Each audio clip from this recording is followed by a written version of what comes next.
आज अमल के घर में मेहंदी की रस्म है। पूरा घर जगमग जगमग कर रहा है। औरतें ढोलक बजा रही हैं। शादी के गीत गाए जा रहे हैं। सबको गाते और नाचते देखकर अमल को एक कहानी याद आई।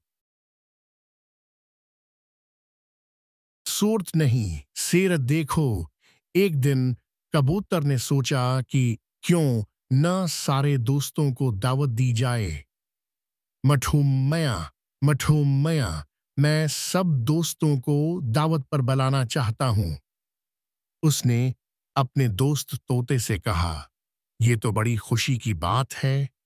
हम सब मिलकर खूब मजे करेंगे। तोते ने कहा। कबूतर ने सबको दावत दी। म्याऊं मेहाऊं करती बैली आई।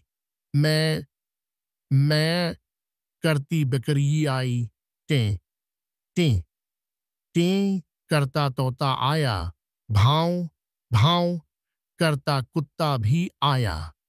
धीरे धीरे तमाम जानवर और परिंदे एक एक करके कबूतर के घर जमा हो गए। सब एक दूसरे से मिलकर बहुत खुश हुए। किसी का रंग बहुत अच्छा था तो किसी का जिस्म, किसी की चोंच नोकदार थी तो किसी के पंख शानदार।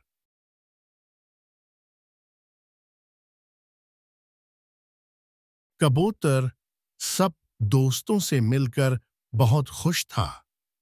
लेकिन कोयल कहीं नजर नहीं आई।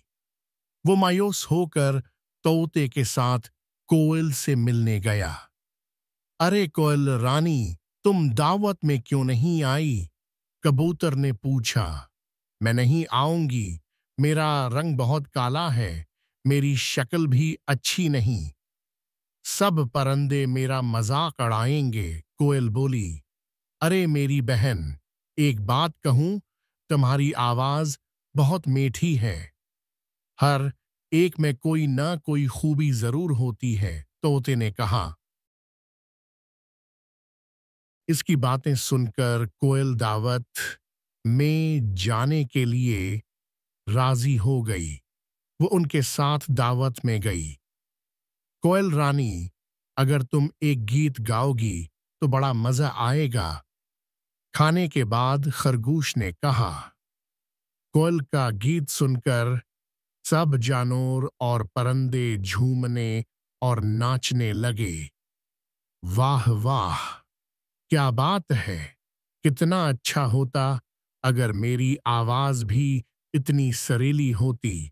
मोर ने कहा। ये सुनकर कोयल बहुत खुश हुई।